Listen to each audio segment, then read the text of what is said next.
আসুন আমরা আমাদের নিয়তটাকে খালেস করে নেই যে আমরা কিছু দিনই কথা শিখবার জন্য, জানবার জন্য, নিজেকে আলোকিত করবার জন্য এখানে বসেছি।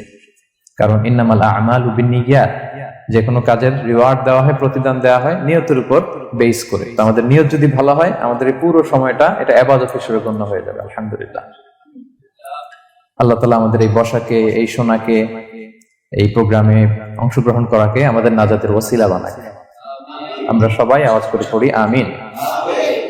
প্রিয় ভাইরা, মূল আলোচনাতে যাওয়ার আগে আমি ইন্ট্রোডাক্টরি একটা ডিসকাশন করব শুরুতে, এবং মূল আলোচনাটা বুঝবার জন্য এই ইন্ট্রোডাকশনটা বোঝা জরুরি। আমি আমার আলোচনা শুরুতেই সূরাতুল বাকারার একটা আয়াত তেলাওয়াত করেছি, 183 নম্বর আয়াত, এবং এই আয়াতটা আপনারা প্রায় শুনবেন। সিয়াম, রমাদান এই প্রসঙ্গ আসলেই এই আয়াত আলোচকরা আলোচনা করে থাকেন। 183, 84, 85 টানা 3টি আয়াতে আল্লাহ তাআলা রমাদান নিয়ে, সিয়াম নিয়ে তিনি কথা বলেছেন, এবং এই 3টা আয়াত যদি আমরা বুঝতে পারি, আমাদের বাকি আলোচনাগুলো বুঝতে আমাদের সহজ হবে। তাহলে প্রিয় সুধী, আসুন আমরা আর কাল বিলম্ব না করে মূল আলোচনাতে চলে যাই। আমি তেলাওয়াত করেছিলাম, আল্লাহ তাআলা বলছেন, আউযু বিল্লাহি মিনাশ শাইতানির রাজিম, বিসমিল্লাহির রাহমানির রাহিম, ইয়া আইয়ুহাল্লাযীনা আমানু কুতিবা আলাইকুমুস সিয়াম কামা কুতিবা আলাল্লাযীনা মিন ক্বাবলিকুম লাআল্লাকুম তাত্তাকুন। এই আয়াতটা পরিচিত না কম বেশি সবার কাছে? অনেকের মুখস্থ বা অনেকের অ্যাটলিস্ট অনেকবার শুনেছেন কি, তাই তো? আচ্ছা, এই আয়াতে আল্লাহ তাআলা বলছেন, ইয়া আইয়ুহাল্লাযীনা আমানু, ওহে বিশ্বাসীরা, মানে আমরা, কুতিবা আলাইকুমুস সিয়াম, তোমাদের জন্য সিয়ামকে ফরজ করা হয়েছে, কামা কুতিবা আলাল্লাযীনা মিন ক্বাবলিকুম, যেমনি তোমাদের পূর্ববর্তীদের উপরও ফরজ করা হয়েছে, লাআল্লাকুম তাত্তাকুন, যাতে করে তোমরা মুত্তাকি হতে পারো, বা আল্লাহ সচেতন হতে পারো, বা গড কনশিয়াস হতে পারো, যেভাবে বলে। So this is the very verse of সিয়াম, যেখানে আল্লাহ তাআলা আয়াতের প্রথম অংশে বলছেন যে ওহে বিশ্বাসীরা, সিয়ামকে তোমাদের উপর ফরজ করা হয়েছে। এই অংশ থেকে বোঝা গেল এই যে আমরা সিয়াম পালন করছি এটা নফল, তাই না? রমাদানে এই যে সিয়াম পালন করতেছি এটা নফল না, এটা কি ফরজ। আমরা যে সিয়াম পালন করতেছি এটা ফরজ, এটা অব্লিগেটরি, এটা ছাড় নাই, সেটা রাখতেই হবে। ওকে, তাহলে এটা ফরজ। আমরা অনেক নফল সিয়াম অফার করি, আমরা আশুরার রোজা রাখি, আমরা শাওয়ালের 6 রোজা রাখি, আমরা আরাফাতের রোজা রাখি, আমরা সোমবার বৃহস্পতিবার রাখি, আমরা প্রতি মাসের 13, 14, 15 রাখি, কিন্তু ওগুলো ফরজ না। এই যে রমাদান মাসের যে সিয়াম 29টা বা 30টা, এগুলো কি ফরজ? এটা তো ক্লিয়ার সবার কাছে না? তো আল্লাহ বললেন, এই সিয়ামকে তোমাদের জন্য রমাদানে ফরজ করা হয়েছে, যেমনি ভাবে তোমাদের পূর্ববর্তীদের উপরও ফরজ করা হয়েছিল। তাহলে সিয়াম শুধু আমাদের উপরই ফরজ না, আমাদের আগে যে জাতিগোষ্ঠীরা পৃথিবীতে ছিল, যে উম্মত ছিল, তাদের উপরও ফরজ করা হয়েছিল। এটা বলাতে আপনাদের একটু ভালো লাগতেছে না? যদি জানতাম যে শুধু আমাদেরকেই দেওয়া হয়েছে 30 দিনের এই রোজা, বাকিরা আর এই রোজা রাখে নাই, তাহলে বলবো আমাদের উপর কেন এত কষ্ট?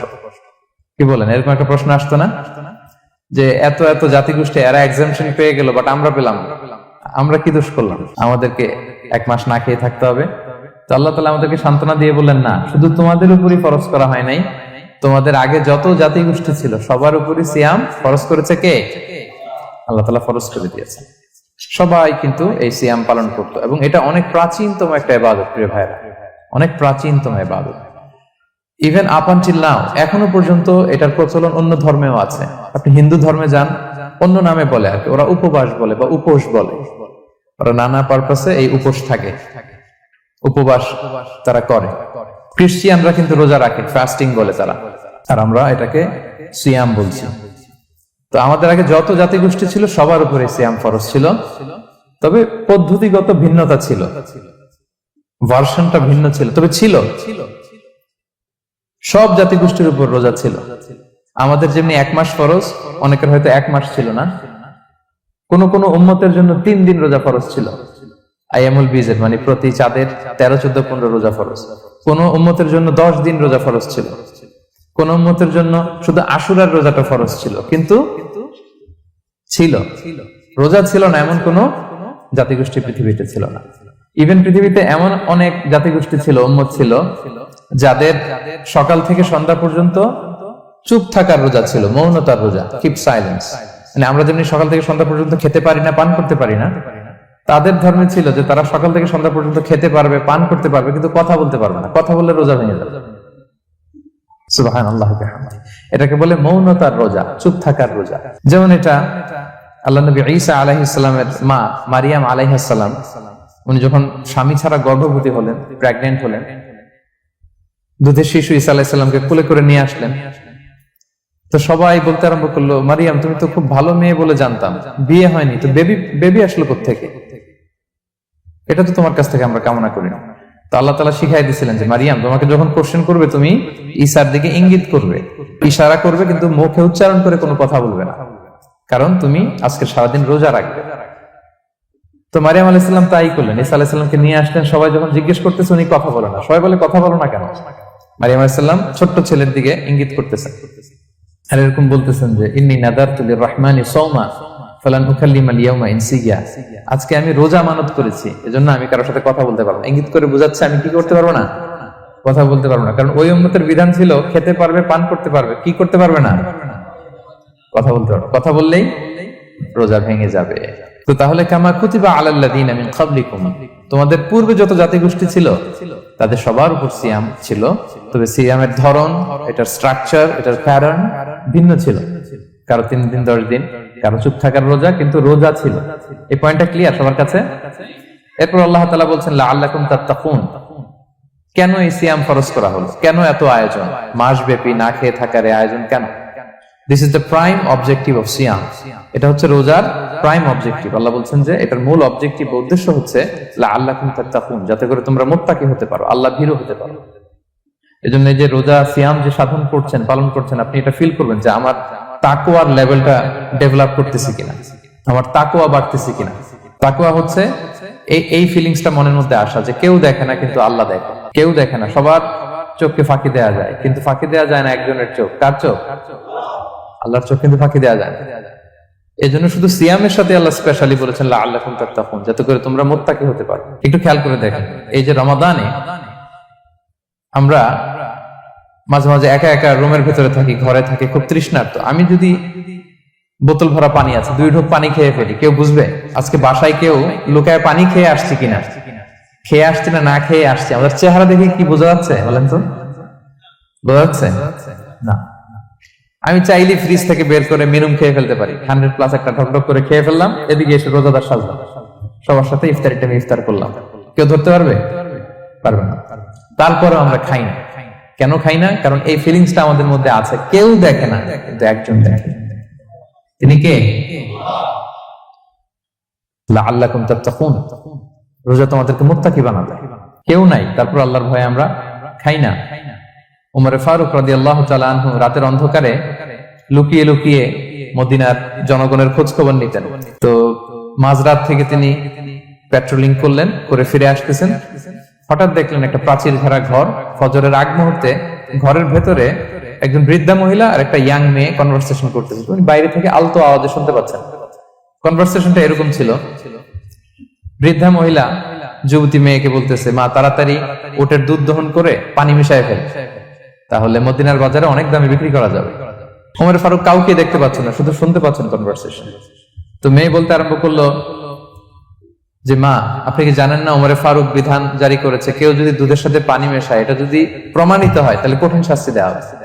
তো মা বলতেছে, আরে পাগলি মেয়ে, বোকা মেয়ে, গভীর রাত, এখানে ওমরও নাই, ওমরের পাইক পেয়াদা সৈন্য সামন্ত কেউ তো নাই, এই তো সুযোগ আমাদের, দিস ইজ দ্য টাইম, দুধের সাথে পানি মেশা। তো তখন যুবতী মেয়েটা একটা চমৎকার উত্তর দিয়েছিল, খেয়াল করে শুনে।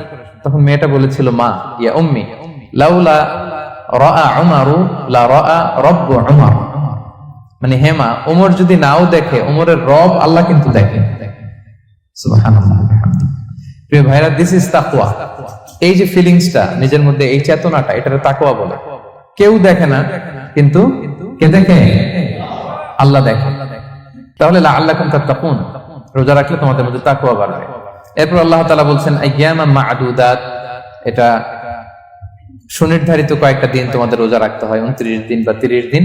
ফামান কানা মিনকুম মারিদান আও আলা সাফার, এই রমাদানে তোমরা যদি কেউ অসুস্থ থাকো অথবা সফরে থাকো, তাহলে কিন্তু তোমরা চাইলে রোজা ভাঙতে পারবে। তবে ফাইদ্দাতুম মিন আইয়ামিন উখর, অন্য সময় তোমাদেরকে গুণে রাখতে হবে যে কয়টা ভাঙছিলাম। লেটস আমি অসুস্থ থাকার কারণে 5টা রোজা ভেঙে ফেলছি, আপনি গুণে অন্য সময় 5টা কি করতে হবে? কাজা করে নিতে হবে। এটা বুঝতে পারছেন না সবাই? আর ওয়ালাল্লাযীনা ইউতিকুনাহু ফিদিয়াতুন তুআমু মিসকিন, আর যাদের সক্ষমতা নাই তারা ফিদিয়া দিবে। তারা কারা? তারা হচ্ছে লেটস সে কারো বয়স হয়ে গেছে 100, 105, এরকম অনেক মুরব্বী থাকে না, অনেক বয়স হয়ে গেছে, জীবনের শেষ সময় চলে আসছে, কাউকে চিনেও না, খাবার দিলেও খেতে পারে না, এইরকম বয়সে যারা পৌঁছে যায় তারা ফিদিয়া দিবে। প্রতিটা রোজার কারণে 2 জন মিসকিনকে খাওয়াবে। এই বিধানগুলো আমি সামনে বলবো। ফামান তাতাওয়া খায়রান ফাহুয়া খায়রুল লাহ, ইচ্ছাকৃত কেউ যদি ভালো করে এটা তোমাদের জন্য ভালো। ওয়া আন তাসুমু খায়রুল লাকুম ইন কুনতুম তা'লামুন, তবে তোমরা যদি রোজা রাখো এটাই তোমাদের জন্য শ্রেষ্ঠ। যদিও সফরে রোজা ভাঙা যায়, অসুস্থ হলে রোজা ভাঙা যায়, কিন্তু রোজা যদি রাখা যায় ওইটা শ্রেষ্ঠ। আপনি পরে কাজা করতে পারবেন, ঠিক আছে, কিন্তু রমাদানের রোজার যে ফজিলত ওইটা কি পাবেন কোনোদিন? বলেন, পাবেন না। এরপর আল্লাহ তাআলা বলছেন শাহরু রমাদান আল্লাযী উনজিলা ফীহিল কুরআন, রমাদান এমন মাস যে মাসে কোরআনকে নাযিল করা হয়েছে, অর্থাৎ এই মাসে কোরআন আল কারীমকে নাযিল করা হয়েছে। হুদাল লিন-নাসি ওয়া বাইয়িনাতিন মিনাল হুদা ওয়াল ফুরকান, এটা মানুষের জন্য হেদায়েত, হেদায়েতের সুস্পষ্ট বর্ণনা, এবং the criterion between right and wrong, আল ফুরকান সত্যমিতার পার্থক্যকারী। ফামান শাহিদা মিনকুমুশ শাহরা ফালিয়াসুম, আল্লাহ বলছেন যে ব্যক্তি এই মাসটা পায় ফালিয়াসুমহু, সেজন্য এই মাসে রোজা রাখে। এই ফালিয়াসুমহু শব্দ দ্বারা আল্লাহ সিয়ামকে ফরজ করেছেন। কথা বুঝতে পেরেছেন সবাই? এই ফালিয়াসুমহু এই শব্দ দিয়ে, এই ফ্রেজটা দিয়ে আল্লাহ তাআলা সিয়ামকে ফরজ করেছেন। এরপরে একই কথা আল্লাহ বলছেন যে অসুস্থ হলে, সফরে থাকলে রোজা ভাঙতে পারবে। তো এই হচ্ছে 183, 84, 85 এই 3টা আয়াতে আল্লাহ তাআলা সিয়ামের ব্যাপারে আমাদেরকে বলেছেন। আয়াতের যেই সারমর্ম বা মর্মবাণী মোটামুটি ভাবে আপনাদের কাছে ক্লিয়ার হয়েছে না? আচ্ছা, সিয়ামের ফজিলতের ব্যাপারে অনেক হাদিস আছে, অনেক লম্বা কথা, আমরা ওইদিকে যাব না। আজকে রোজার মাসাইল নিয়ে আমরা আলোচনা করবো ইনশাআল্লাহ। শুধু একটা কথা বলি, একটা হাদিস বলি। সহিহ বুখারীতে এসেছে, আল্লাহ রাসূল সাল্লাল্লাহু আলাইহি ওয়াসাল্লাম বলেছেন যে ইসলামের 5টা পিলার আছে। যেমন একটা বিল্ডিং করতে হলে পিলার করতে হয় না? ইসলামের 5টা পিলার আছে। এই 5টা পিলারের মধ্যে একটা পিলার হচ্ছে সিয়াম। সুবহানাল্লাহ ওয়া বিহামদিহি। তো এই পিলারটা যদি না থাকে বিল্ডিংটা পরিপূর্ণ হবে? তাহলে এটা কত, এটা সিগনিফিকেন্ট কত হাই, এটা বুঝতে পেরেছেন তো আপনারা? ইসলামের 5টা পিলার, এই 5 পিলারস এর মধ্যে একটা পিলার কি? সিয়াম। সবাই বলেন, একটা পিলার কি? সিয়াম। আচ্ছা, আরেকটা হাদিস বলে মূল আলোচনায় চলে যায়।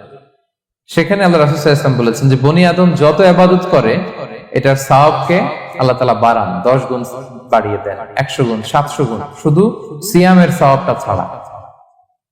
এটা ইউনিক, এটা আলাদা।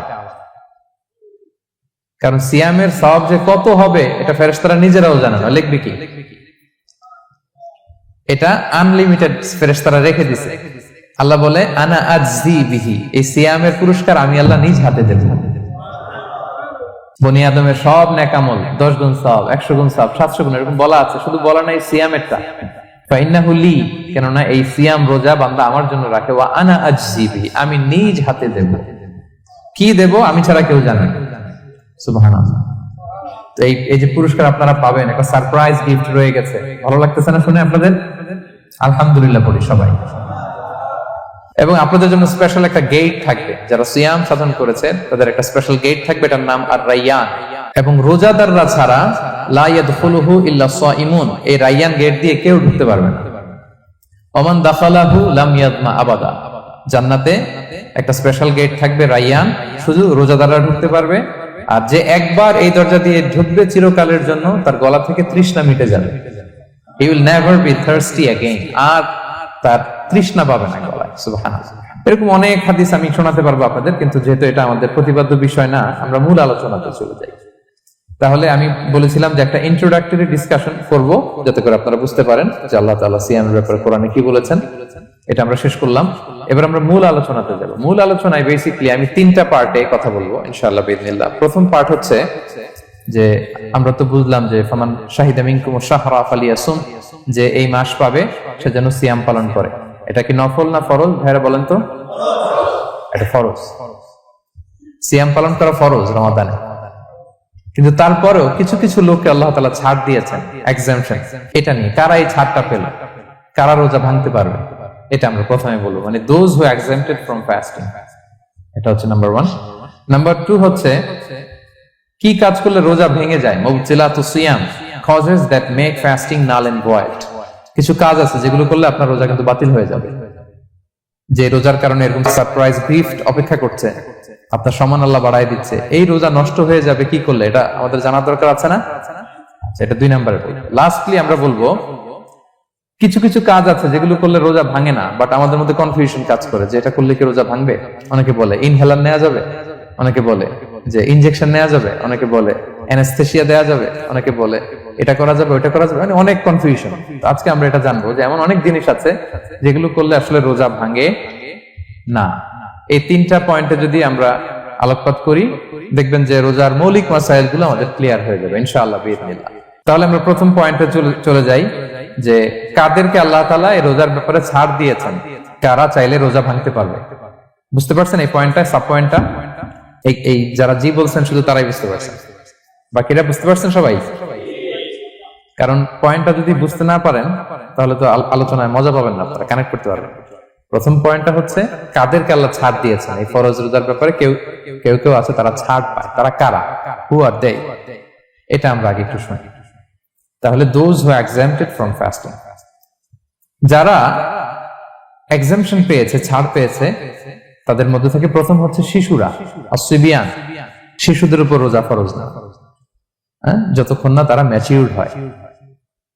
শিশুদের উপর কিন্তু রোজা ফরজ না, প্রাপ্তবয়স্ক হওয়ার আগ পর্যন্ত ফরজ। তাই বলে আবার শিশুদেরকে রোজা রাখতে বাদ সাধবেন না, রাখতে দিবেন।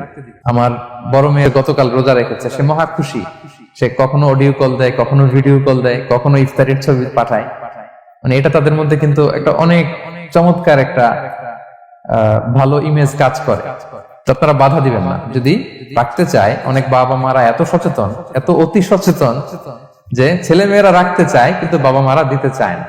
1-2 দিন না খেয়ে থাকলে বাচ্চারা মরে যায় না, কিন্তু তার মধ্যে এই যে একটা স্পিরিচুয়াল একটা কি বলবো ভাইব আসলো, একটা স্পিরিট আসলো, এটা যেন আমরা নষ্ট না করি। আমার মনে আছে বৈশাখী টেলিভিশনে একটা লাইভ প্রোগ্রামে এক ছোট্ট মেয়ে প্রশ্ন করতেছে যে হুজুর আমি তো রোজা রাখতে চাই, আম্মু আমাকে রাখতে দেয় না, তো আম্মুকে একটু বলে দেন যাতে আমাকে রাখতে দেয়। ছোট্ট একটা মেয়ে, সে ফোন করে আমাকে প্রশ্ন করলো। তো দেখেন যে এটা ওই বাবা মায়ের তো গর্ব করা উচিত যে আমার ছোট্ট মেয়ে 7 বছর 8 বছর, যদিও এখনো ফরজ হচ্ছে না, আর কয়েক বছর পরে হবে, কিন্তু সে রাখতে চায়, সে সেলিব্রেট করতে চায় সে আমাকে। তো আমরা যেন তাদেরকে বাধা না দেই, আমরা যেন তাদেরকে ইন্সপায়ার করি। আমার মনে আছে আমি ছোটবেলা, তখন আমি মাদ্রাসায় ভর্তি হই নাই, আমি তখন স্কুলে পড়তাম, তো খুব ছোট, কিন্তু আমি রোজা রাখতে চাইতাম, আব্বা আম্মা দিতে চাইতো না। আমার দাদি আমাকে বলতো যে তুমি একটা কাজ করবা, তুমি সকালে স্কুলে যাবা, দুপুর 12টায় ফিরে আসবা, এসে খেয়ে ফেলবা, তো হাফ রোজা হয়ে গেল, অর্ধেক। এরপরের দিন আবার সকালে না খেয়ে যাবা, দুপুর 12টায় এসে খেয়ে ফেলবা, অ্যানাদার হাফ, তো 2 হাফ মিলে একটা হয়ে গেছে। এইভাবে আমি অনেকগুলো রোজা রাখছিলাম ওই বছর। এখনো এই স্মৃতি আমাকে স্মৃতিকাতর করে। আমার দাদি নাই, চলে গেছেন, আল্লাহ ওনাকে জান্নাত নসিব করুক, আমরা দোয়া করি। কিন্তু আজও আমার কাছে এই নস্টালজিয়া ফিলিংটা হয় যে আমি কিন্তু এইভাবে রোজা রাখছিলাম ছোটবেলায়। আমাদের বাচ্চারাও তাই করে। সো ওদের মধ্যে যে এই আবেগ, এই উচ্ছ্বাস, এটাকে যেন আমরা নষ্ট না করি। বাট লিগালি তাদের উপর রোজা ফরজ হয়নি, প্রাপ্তবয়স্করা রাখবে, তাইলে ওদের রাখা লাগবে না। নাম্বার 2, মাজনুন, পাগলদের উপর রোজা ফরজ হয় না। যারা পাগল তাদের উপর ফরজ হয় না। একটা হাদিস শোনাই, আল্লাহ রাসূল সাল্লাল্লাহু আলাইহি ওয়াসাল্লাম বলেছেন, আমি সবকিছু খুব প্রিসাইজলি বলছি যেহেতু আমাদের সময় কম। রুফি আল কালামু আন সালাসা, 3 ব্যক্তির উপর থেকে শরীয়তের কলম উঠিয়ে নেওয়া হয়েছে। আনিন নাইমি হাত্তা ইয়াস্তাইকিযা, ঘুমন্ত ব্যক্তি যতক্ষণ না সে জাগে। ঘুমের মধ্যে আপনারা কেউ বকা দিয়ে ফেললে আপনি মাইন্ড করতে পারবেন না, তো ঘুমাইছিল, কাকে বকা দিয়েছে কি করছে সে জানেই না। ঘুমন্ত ব্যক্তির উপর থেকে শরীয়তের কলম উঠিয়ে নেওয়া হয়েছে। আনি সবিগি হাত্তা ইয়াহতালিমা, শিশু যতক্ষণ না সে প্রাপ্তবয়স্ক হয়। ওয়া আনিল মাজনুনি হাত্তা ইয়াকিলা, পাগল যতক্ষণ না সে সুস্থ হয়। এই 3 শ্রেণীর ব্যক্তি থেকে শরীয়তের কলম উঠিয়ে নেওয়া হয়েছে। বুঝতে পেরেছেন? আচ্ছা, 2টা গেল। 3 নাম্বার হচ্ছে মারিদ, আপনি যদি খুব অসুস্থ হন তাহলে আপনি রোজা ভাঙতে পারবেন, যেটা আমরা ওই যে ইন্ট্রোডাক্টরি ডিসকাশনে বলেছি যে অসুস্থ হলে আপনি রোজা ভাঙতে পারবেন। 4 নম্বরে হচ্ছে মুসাফির, ট্রাভেলার, যদি আপনি লম্বা সফর করেন আপনি রোজা ভাঙতে পারবেন। এটা ন্যূনতম সীমা হচ্ছে 48 মাইল। তাই বলে কেএল থেকে পেনাং যাচ্ছেন আর রোজা ভেঙে ফেললেন, এটা করা যাবে না। আবার এখানে যদি আপনার সফরের পেরেশানি থাকে, খুব কষ্ট, তাহলে আপনি এই সুযোগটা নিতে পারবেন। কিন্তু আল্লাহ বলেছেন ওয়া আন তাসুমু খায়রুল লাকুম ইন কুনতুম তা'লামুন, যদি তোমরা রোজা রাখো এটাই তোমাদের জন্য কল্যাণ, যদিও আমি ফ্লেক্সিবিলিটি দিয়েছি। তো রাসূল সাল্লাল্লাহু আলাইহি ওয়াসাল্লামের সময় দেখা যেত যে মক্কা থেকে মদিনা, মদিনা থেকে তায়েফ যেতে প্রচন্ড গরমের মধ্যে ওনারা উট দিয়ে মরুভূমির উপর দিয়ে যেত। তো ওই পরিস্থিতি কিন্তু আমাদের নেই। কিন্তু যদি আপনার লম্বা সফর হয়, লেটস সে আপনি কেএল থেকে নিউ ইয়র্কে ফ্লাই করছেন, সফরের অনেক পেরেশানি, অনেক সময় হয়তো খেতে পারছেন না, আপনি চাইলে এই ফ্লেক্সিবিলিটি নিতে পারবেন। তো অসুস্থতা আর সফরে থাকলে আপনি রোজা ভাঙতে পারবেন, তবে ফাইদ্দাতুম মিন আইয়ামিন উখর, অন্য সময় এটা গুনে গুনে রাখতে হবে। 5টা যদি ভাঙা যায় পরে 5টা কাজা করবেন। পয়েন্টটা কি সবার কাছে ক্লিয়ার? সফরে যে রাসূল সাল্লাল্লাহু আলাইহি ওয়াসাল্লাম রমাদানে রোজা ভেঙেছে, এটার একটা দলিল বলি। আপনারা মক্কা বিজয়ের নাম শুনেছেন না? রাসূল সাল্লাল্লাহু আলাইহি ওয়াসাল্লাম হিজরত করলেন, পরে আবার বিজয় করলেন। এই মক্কা বিজয় কত হিজরিতে হয়েছে কে বলতে পারবেন? হ্যাঁ, হিজরি বলেন তো দেখি। 8ম হিজরি, মাশাআল্লাহ। 8ম হিজরিতে রাসূল সাল্লাল্লাহু আলাইহি ওয়াসাল্লাম যখন মক্কা বিজয় করতে যান, এটা কোন মাস ছিল জানেন? হ্যাঁ, রমাদান মাস। রমাদানের 20 তারিখে মক্কা বিজয় হয়েছে, 20 রমাদান। রাসূল সাল্লাল্লাহু আলাইহি ওয়াসাল্লাম মদিনা থেকে মক্কায় যাচ্ছেন বিশাল বাহিনী নিয়ে। মক্কায় পৌঁছতে আরো 90 কিলোমিটার বাকি। আল কাদিদ নামে একটা জায়গা আছে, সহিহ বুখারীর বর্ণনা। ওই কাদিদ নামক জায়গায় রমাদানে রাসূল সাল্লাল্লাহু আলাইহি ওয়াসাল্লাম রোজা ভেঙেছিলেন, ওটের উপর বসে ঢকঢক করে পানি খেয়েছিলেন, যাতে সবাই দেখে। কারণ সবাই ভাববে রমাদানের রোজা রাখবো কি রাখবো না, সবাই আলাদা করে বলতে অনেক সময় লাগবে। রাসূল সাল্লাল্লাহু আলাইহি ওয়াসাল্লাম একটা উঁচু জায়গায় সবাইকে দেখে ওটের উপর পানি খেয়ে ফেললেন। ফলে রাসূলের দেখা দেখি সব সাহাবারা পানি খেয়ে রোজা ভেঙে ফেললো। এটা কোন মাস ছিল? সবাই বলতে হবে কোন মাস? রমাদান। রাসূল সাল্লাল্লাহু আলাইহি ওয়াসাল্লাম সফরে ছিলেন, ফলে তিনি রোজা ভেঙেছেন। দলিল পাইছেন? হ্যাঁ, আচ্ছা, সংক্ষেপ করে দিচ্ছি, লম্বা কথা সংক্ষেপ করে দিচ্ছি। আর কোরআনের আয়াত তো শোনালামই আমি, ফামান কানা মিনকুম মারিদান আও আলা সাফার ফাইদ্দাতুম মিন আইয়ামিন উখর। কেউ যদি অসুস্থ হয় কিংবা ট্রাভেল করে, চাইলে রোজা ভাঙতে পারবে, তবে গুনে গুনে পরে আদায় করে নিতে হবে। এই যে গুনে গুনে পরে আদায় করে নিতে হয়, এটারে বলে আরবিতে কদা, বাংলায় আমরা যেটাকে কাজা বলে অভ্যস্ত। বাংলায় আমরা কি বলি? একটু কথা বলেন আমার সাথে, বাংলায় কি বলি? কাজা বলি। তো আপনি অসুস্থতার কারণে যদি রোজা ভেঙে ফেলেন, পরে এগুলো কাজা করবেন। সফরের কারণে যদি রোজা ভেঙে ফেলেন, পরে আপনি কাজা করবেন। 5 নম্বরে যাদেরকে এক্সাম্পশন দেয়া হয়েছে, ওটা আমি আয়াতে বলেছি। আরবিতে এদেরকে বলে আল হারাম, মানে very old man or women, খুবই বয়োবৃদ্ধ, অতি বৃদ্ধ মানুষ। 100 বছর, 105 বছর, এরকম আমাদের কিছু মুরব্বীরা আছে না, ওনাদেরকে খাবার দিলে খেতে পারে না, কাউকে চিনে না, ওনাদের জীবনের স্বাদ আহ্লাদ সব শেষ, বিদায়ের সময়।